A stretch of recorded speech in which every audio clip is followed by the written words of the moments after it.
फिर पता भी चल जाएगा कि कोई अक्षय कुमार का मूवी आएगा, उसमें दिखा दिया जाएगा कि कर्नल अभी को कैसे लेके गया था। ऐसा भी हो सकता है, क्योंकि वो तो छुपने की बात नहीं है। देखिए सर, ऐसा है कि इंडिया यह जो करता है ना, वो कुछ ना कुछ सुराग छोड़ के वो ऐसे करता है कि पता चले इन लोगों को कि हमारे। Welcome back. आज हम एक वीडियो पे रिएक्शन, ये वाली एक डॉक्यूमेंट्री टाइप वीडियो हो सकती है, बट ये बड़ी इंपॉर्टेंट वीडियो है मेरे लिए, आपके लिए भी इस पर रिएक्शन देंगे। इस वीडियो का टाइटल, इस वीडियो के बारे में आपको बताऊं कि पाकिस्तानी एक मेजर नेता जो नेपाल है और नेपाल में वो खो गया है, उसका नाम अभी आपके साथ शेयर करेंगे। वीडियो के बारे में जानते हैं और ये एक डॉक्यूमेंट्री उसके लाइव के बारे में कि वो नेपाल आया, कैसे गायब हुआ, नेपाल ने उसके बारे में कुछ इन्वेस्टिगेशन की भी है कि नहीं। पाकिस्तान आर्मी का एक कर्नल जो था वो नेपाल के अंदर खो गया है। पाकिस्तान के साबिक लेफ्टिनेंट कर्नल मोहम्मद हबीब जाहिर 5 बरस कबल वो नेपाल आए और यहां से वो पुरस्कार तरीके से लापता हो गए।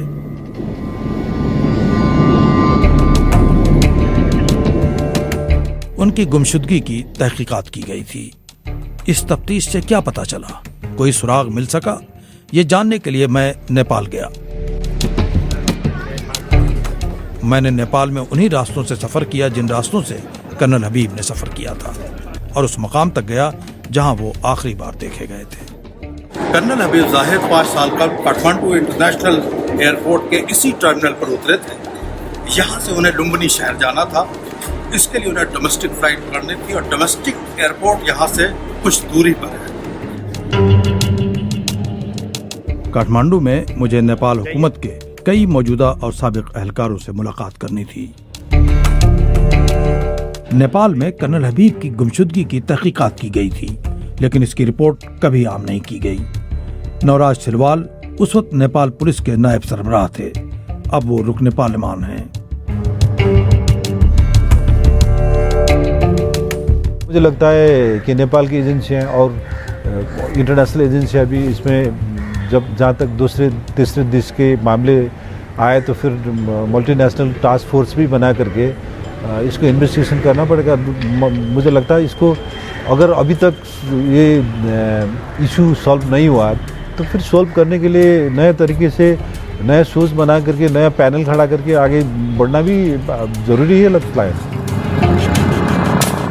यहाँ से मुझे इस केस के बारे में कोई क्लैरिटी न मिल सकी।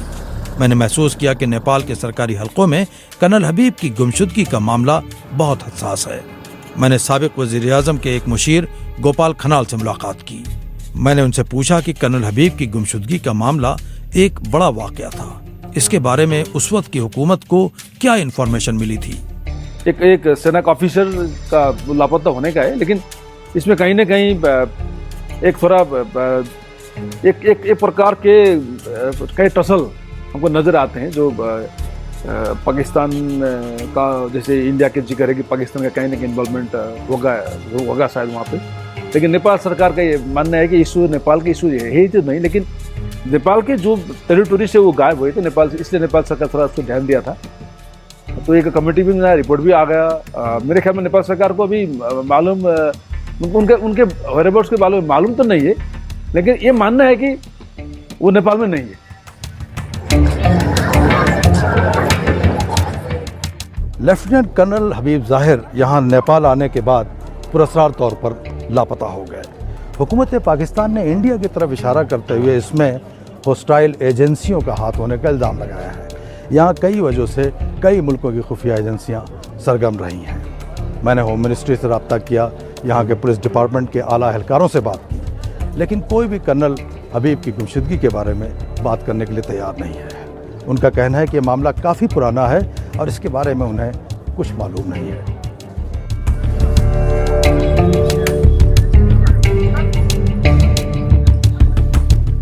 साबिक आला पुलिस अफसर हेमंत मल्ला कर्नल हबीब की गुमशुदगी के वक्त नेपाल के सेंट्रल इन्वेस्टिगेशन ब्यूरो CIB के सरबराह थे। उनका कहना है कि कई वजूहात से नेपाल गैर मुल्की खुफिया एजेंसियों की सरगर्मियों का महवर बना हुआ है। क्या आप अभी देखेंगे तो इंडिया का जो इंटेलिजेंस एजेंसी है उसकी भी दिखती हैं, यहाँ कुछ एक्टिविटीज़ वगैरह दिखते रहती है उसमें। और दूसरा आप देखेंगे पाकिस्तान का भी दिखता है। कई केसेस हैं, अभी केस के बारे में बोलेंगे हम लोग। चाइना हो गया, उसके बाद आपका वेस्टर्न्स का। लेकिन प्रॉब्लम क्या है कि सबके अपने अपनी प्रायोरिटीज़ हैं, और इससे प्रॉब्लम क्या आ जाता है, सबकी अपनी अपनी प्रायोरिटी, सबकी अपनी अपनी है। लेकिन बीच में जो नेपाल जो है नेपाल बीच में कभी कभी पिस जाता है इसमें, क्योंकि कुछ इंटरेस्ट क्या होता है कि नेपाल का सिक्योरिटी जो प्रायोरिटीज़ हैं उससे फ़र्क भी हो सकती हैं। कई में क्या होता है कि देश के बीच में नेपाल कभी कभी कहाँ जाएं क्या करें उसमें परेशानी हो जाती कभी। कर्नल हबीब की गुमशुदगी के बारे में उमूमी तासुर यही है कि जिस तरह वो गायब हुए उसमें किसी एजेंसी का ही हाथ लगता है। मैंने इन्वेस्टिगेटिव सहाफ़ी सरोज राज अधिकारी से मुलाकात की।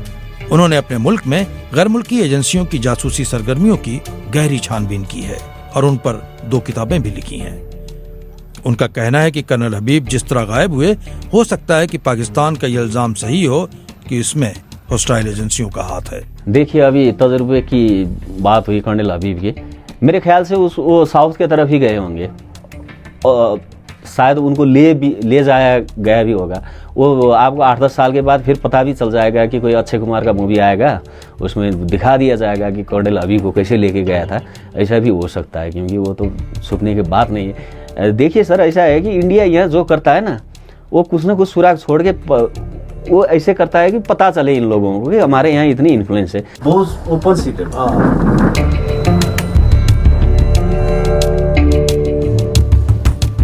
इंडिया का मौक़िफ़ यह है कि उसे इस केस के बारे में कोई इल्म नहीं है। काठमांडू के बाद मेरी अगली मंजिल लुम्बिनी थी। प्लेन से यह सफर महज 40 मिनट का था। लेफ्टिनेंट कर्नल हबीब ज़ाहिर ने काठमांडू से लुम्बिनी का सफर एक डोमेस्टिक फ्लाइट से किया था। इसके लिए टिकट उन्हें काठमांडू में रिसीव करने वाले शख्स ने दी थी। लुम्बिनी के लिए प्लेन पर सवार होने से पहले लेफ्टिनेंट कर्नल हबीब ज़ाहिर ने इसी जगह पर अपनी एक फोटो खींची थी। ये फोटो सेल्फी नहीं थी, इसे किसी दूसरे शख्स ने खींचा था। वो शख्स गालिबन इनके साथ सफर कर रहा था और वो शख्स इस केस की एक अहम कड़ी है।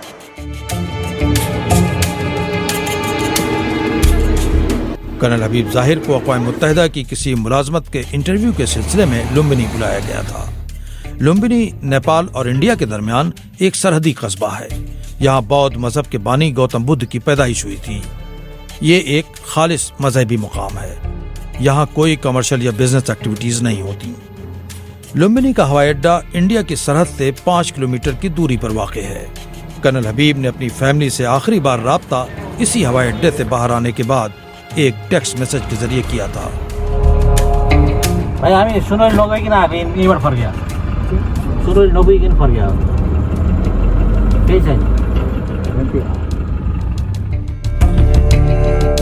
मेरे इस तरफ एयरपोर्ट है और उससे पीछे लुम्बिनी है। इस वक्त जो मैं खड़ा हूँ जहाँ, वो एयरपोर्ट से तकरीबन 5-6 किलोमीटर की दूरी पर है और ये जो गेट दिख रहा है ये इंडिया नेपाल बॉर्डर का जो है पॉइंट है और ये एक बहुत बड़ा बॉर्डर है। यहाँ से हज़ारों लोग रोज़ाना एक दूसरे की तरफ आते जाते रहते हैं। इस वक्त हमारे साथ यहाँ के बहुत ही सीनियर जर्नलिस्ट माधव नेपाल हमारे साथ मौजूद हैं। माधव जी, ये बताएं कि जब जो कर्नल हबीब की गुमशुदगी का मामला हुआ था लापता होने का, उसके बाद नेपाल गवर्नमेंट ने एक कमीशन बनाया था, तो उसका क्या रहा, उसका क्या नतीजा निकला और क्या कमीशन की इंक्वायरी? उसके बारे में नेपाल सरकार ने एक कमीशन बनाया था।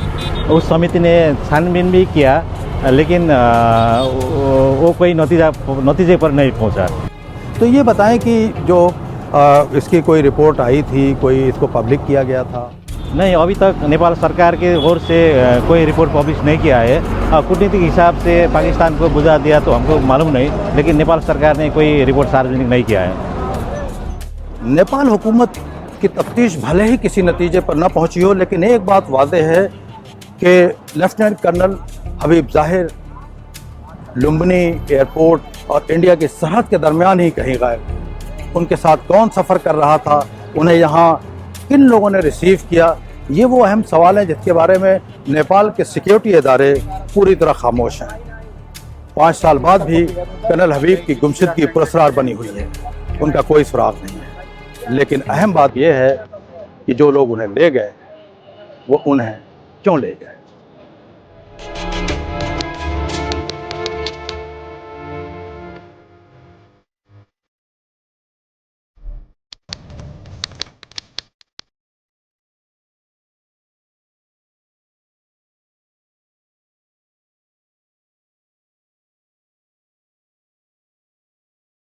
तो ये की वीडियो में देखा आप लोगों ने देखी एक कर्नल, पाकिस्तानी कर्नल था जो लुम्बिनी शहर आया था, पाकिस्तान से लुम्बिनी शहर जा रहा था और उसकी जो है ना इस तरीके से केस की पूरी डॉक्यूमेंट्री शेयर की गई। पाकिस्तानी कर्नल था जो नेपाल आया और नेपाल के अंदर गायब हुआ। वैसे तो देखा जाए पाकिस्तान से डायरेक्ट फ्लाइट नहीं है, पाकिस्तान से आपको दुबई जाना पड़ता है और दुबई से फिर आपको नेपाल आना पड़ता है। और अगर वैसे देखा जाए तो पाकिस्तान से इंडिया के थ्रू और इंडिया से फिर नेपाल जा सकते हैं। यहाँ पे एक चीज जो इस एंकर ने बताई, इस होस्ट ने बताई, वो मुझे भी थोड़ी सी डाउटफुल लगी, क्योंकि लुम्बिनी शहर तकरीबन 5 से 5.5 किलोमीटर बॉर्डर की दूरी पे है वहां से, और दूसरी बात है बॉर्डर भी खुला हुआ है। तो यहाँ पे हम ये सोच सकते हैं कि एजेंसियां, जाहिर सी बात है पाकिस्तानी एजेंसी भी नेपाल के अंदर है, इन्होंने बताया इंडिया की भी है, चीन की भी है, बहुत सारी कंट्रियों की एजेंसी नेपाल के अंदर घूमती रहती है। सो हम ये एक्सपेक्ट कर सकते हैं कि यार हो सकता है वो जब इंटरव्यू के लिए आया और लुम्बिनी में वो इंटरव्यू देने के लिए गया और उसको वहीं से गायब कर दिया हुआ, क्योंकि 5 किलोमीटर आपका इंडिया आ रहा है 5 किलोमीटर के बाद, और बॉर्डर भी दिखाया, जैसे कि दिखाया गया कि इंडिया और नेपाल का बॉर्डर किस तरीके से खुला हुआ है। तो ये बड़ा इंटरेस्टिंग लगा कि यार नेपाल से एक पाकिस्तानी कर्नल गायब हो रहा है और वो उस एरिया से गायब हो रहा है जो एरिया नेपाल और इंडिया के बॉर्डर की साइड पे लग रहा है। तो उसकी इन्वेस्टिगेशन बहुत सारे